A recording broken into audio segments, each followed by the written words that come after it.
Bună, dragilor, și bine ați venit la o nouă citire. Dacă titlul te-a atras, înseamnă că ai aici cu siguranță un mesaj pentru tine. Îți mulțumesc pentru că mă urmărești, îți mulțumesc pentru că mi-ești alături. Dacă vrei și tu astfel de citire, te invit oricând cu drag doar pe aplicația de tarot și astrologie Cristina Surpa, disponibilă atât pe iPhone cât și pe Android. Hai să vedem așadar mesaje, ce trebuie să știi. A început citirea. Ești într-o perioadă de schimbări destul de mari, simt eu să-ți transmit. La bază avem asul de spade, 6 de monede.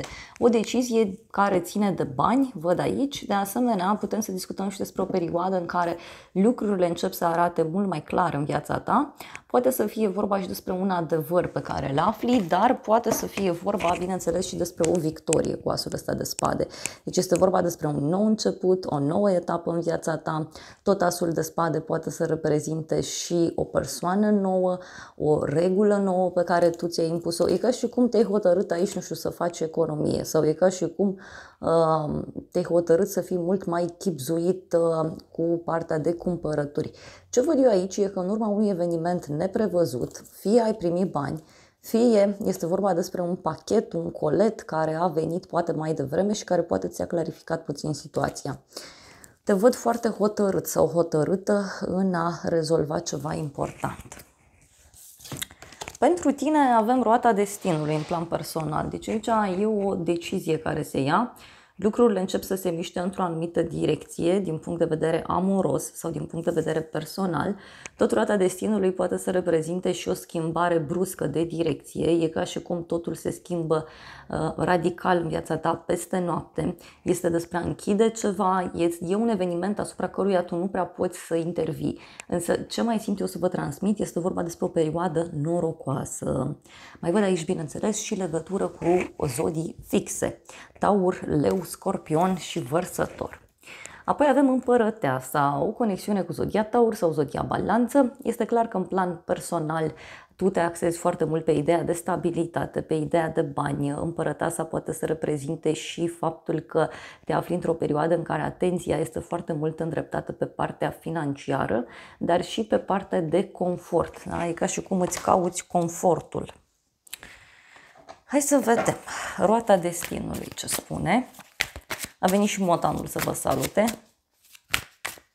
Hai să vedem roata destinului.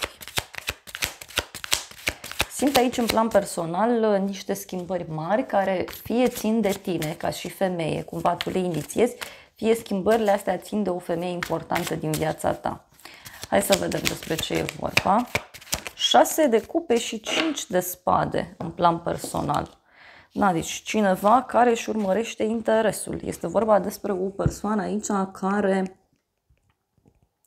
se concentrează foarte mult pe sfera materială. Este vorba despre o persoană care cumva ia o hotărâre în legătură cu un suflet pereche.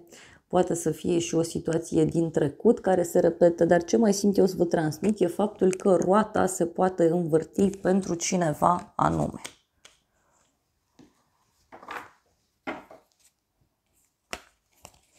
Hai să vedem Împărăteasa ce spune.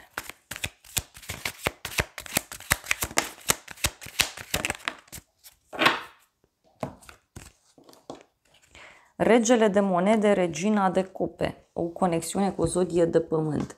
Taur, Fecioară, Capricorn, dar poate să fie aici o zodie de apă, Rac, Scorpion sau Pești.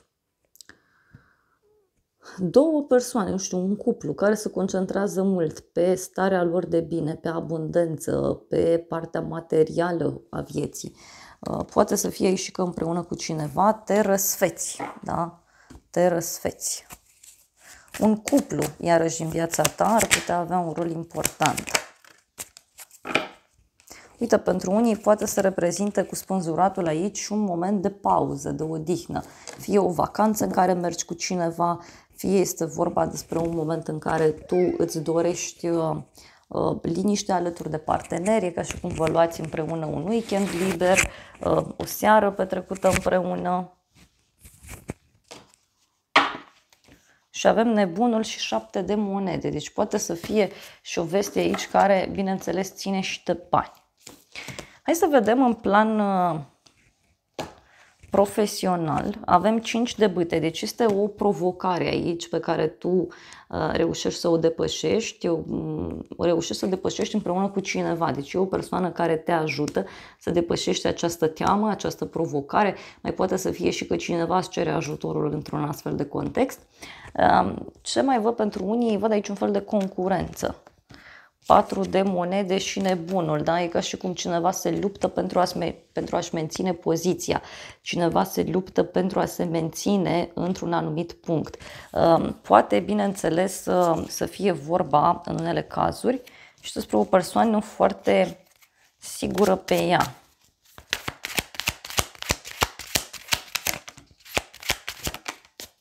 Cinci de bâte. 5 de bâte, 8 de cupe.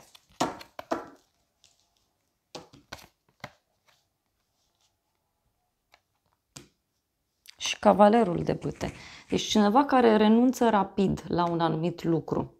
Poate să fie și o persoană care se răzgândește peste noapte, cineva care renunță la un proiect, da? Poate să fie vorba și despre o persoană căreia îi place așa să trăiască intens viața, dar mai văd eu și o victorie pentru sufletul tău. Regele de monede, nu, regele de spade, cavalerul de monede și 6 de spade. Poate să fie un drum pe care îl faci, important, un drum în interes financiar, mai poate să reprezinte și faptul că primești un pachet, un colet, primești ceva important din punct de vedere profesional. Poate chiar un răspuns important care apare de la drum sau un răspuns important care, bineînțeles, poate să țină și de o instituție publică. Dar uite, e vorba de un nou început. Da? Deci e vorba de un nou început, e vorba de o nouă etapă, o persoană nouă,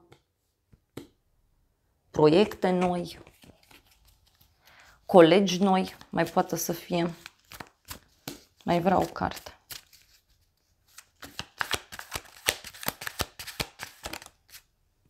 Doi de bâte.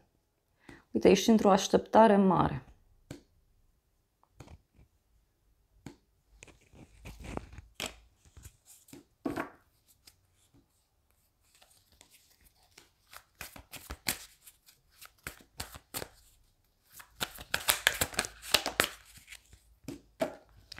Șase de monede. Pot fi niște bani pe care îi primești, da? Poate să fie și că, nu știu, ai mai mulți clienți sau îți vin tot felul de oferte. Pentru unii poate să fie și o decizie pe care o luați aici privind sfera financiară.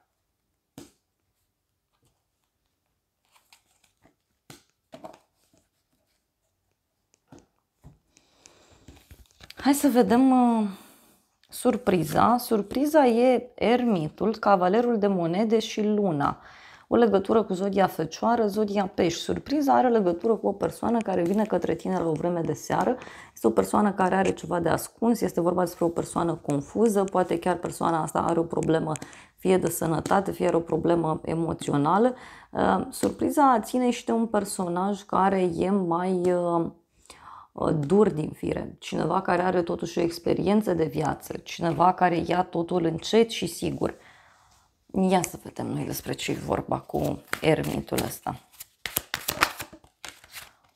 3 de spade, pajul de monede.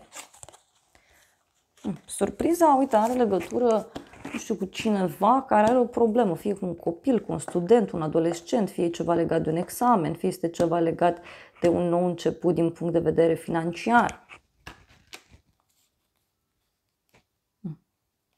Avem regina de bâte, care e cam nervoasă, da? Poate să fie o rivală aici, o persoană agitată, o persoană dificilă.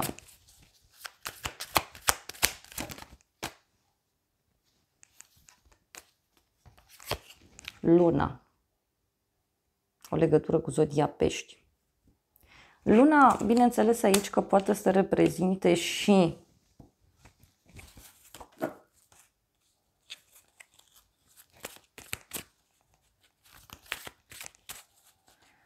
persoană confuză, poate este o persoană care ascunde multe. Avem regina de bâte, o conexiune cu o zodie de foc, berbec, leu, săgetător.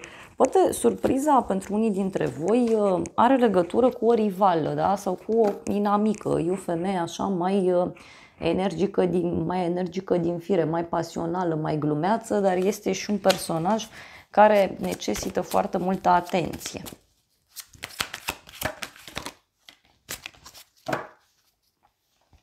Steaua 8 de monede. O conexiune aici cu zodia vărsător. Poate cineva care îți dă o veste ciudată legată de muncă sau cineva care e deschis sau deschisă în fața unui nou mod de a acționa. Poate să fie și un adevăr aici pe care îl afli. Dar ce văd eu e că reușești să dai la pace. Unii poate aveți pe cineva în jurul vostru care are probleme, da? Cu munca, cu mișcarea, cu o vestă pe care o așteaptă.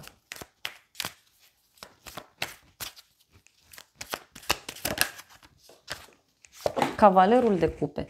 Totuși, situația asta să știți că are legătură și cu dragostea pentru cei mai mulți dintre voi. Deci surpriza are legătură totuși și cu viața amoroasă.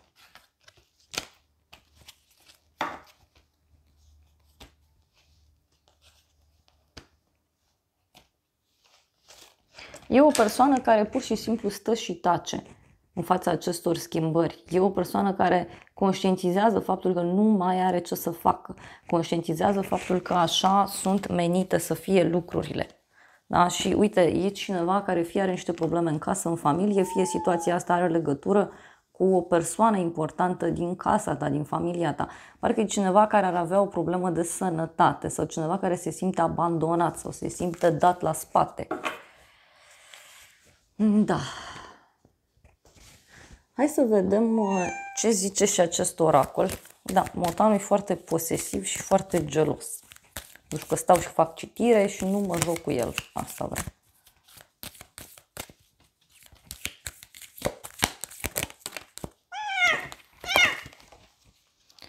Da. Ce văd aici? Avem sarcină, sănătate, avem un păun, deci o persoană suspusă și avem un inamic. Da? Deci surpriza poate avea legătură cu un inamic sau cu o persoană care te sfidează.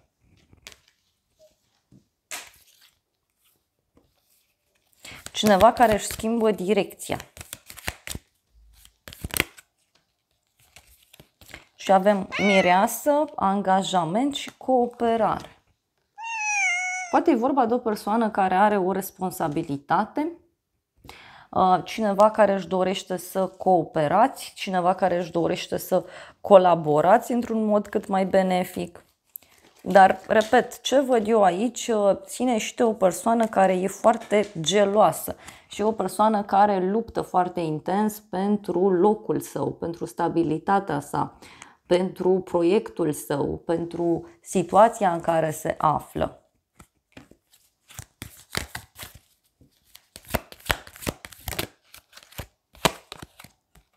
Și totuși e cineva care îți poate propune pace. Sau în urma acestor vești pe care le primești de la persoana aceasta ușor supărată, cu siguranță se face pace.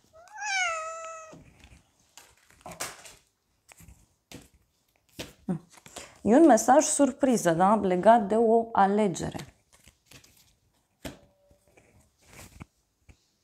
Și da, văd și un personaj mai gelos. Gata, voia atenție. Cam așa și persoana asta, parcă suferă de o lipsă de atenție.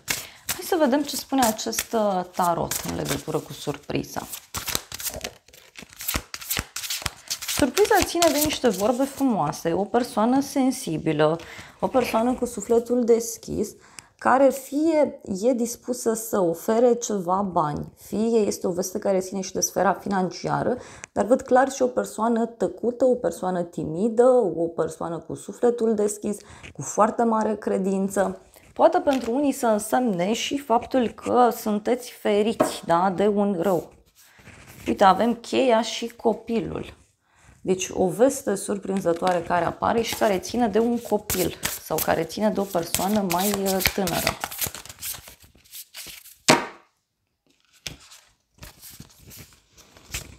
Avem cheia, sinceritatea și soarele. Deci surpriza are legătură cu sinceritatea cuiva.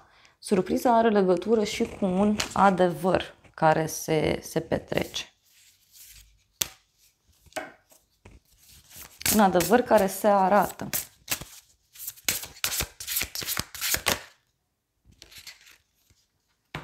Dar, uite, surpriza poate avea legătură și cu o persoană fidelă. Da? Cineva care rămâne alături de tine, cineva care îți este prieten adevărat sau o persoană care e sinceră cu tine. Avem inelul și barza. Deci o veste surprinzătoare privind o transformare, o schimbare.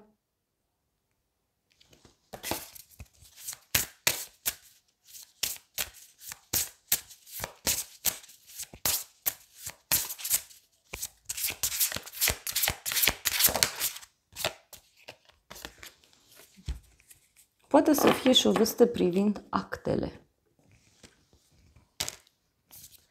E o persoană, uite, dar e ceva legat, uite, de o casă, de familie, de o haină de stat. E vorba de ideea de familie. Na, hai să vedem ce spune și acest tarot. Uite, o persoană disperată de gelozie, da? Poate să fie o prietenă care e geloasă, nu neapărat pe tine, ci în general. De asemenea, poate să reprezinte și o persoană falsă, da? O persoană care își urmărește interesul dintr-un anumit punct de vedere.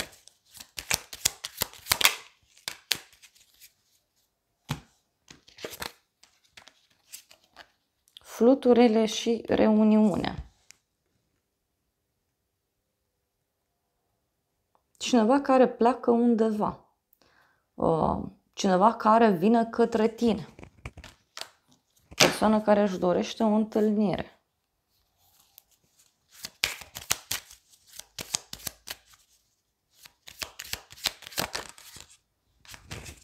Avem doctorul. Eu cred că e cineva care are nevoie de tine.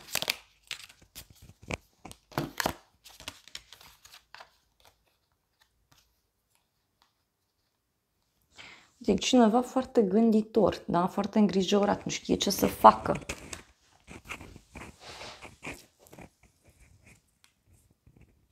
Și, repet, un personaj disperat. Hai să vedem ce spune și acest oracol. Wow, au ieșit 3 cărți, fiți atenți. Primul, inteligență, frumusețe mentală. Înțelepciunea este ceea ce tu ai luat din trecut, dar frumusețea este promisiunea către viitor. Deci e o persoană care a trecut aici prin multe, o persoană foarte înțeleaptă. Apoi avem camelia, da? Este o floare, avem mesajul destin.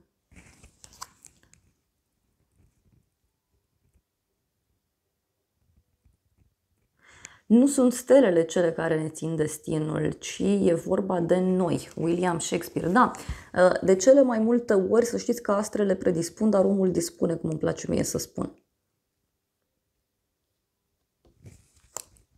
Iar ultima carte e mulțumire.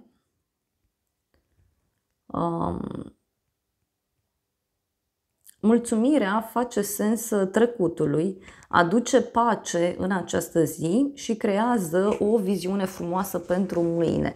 Deci, eu cred aici că e vorba de o persoană care a înțeles ceva, e vorba de o persoană care își dorește pace și care cu siguranță îți poate face niște dezvăluiri absolut fantastice.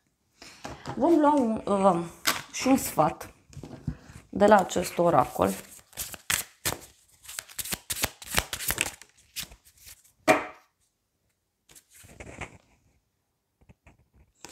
Adu o atingere fină.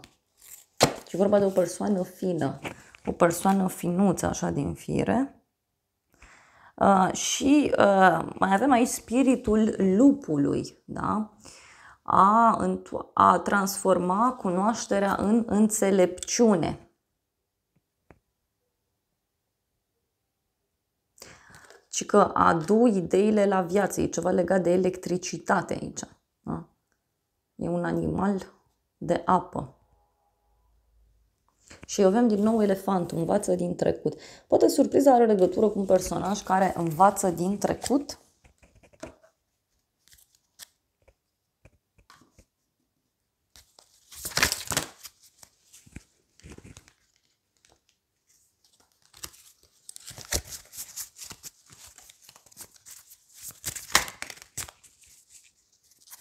Spiritul coiotului.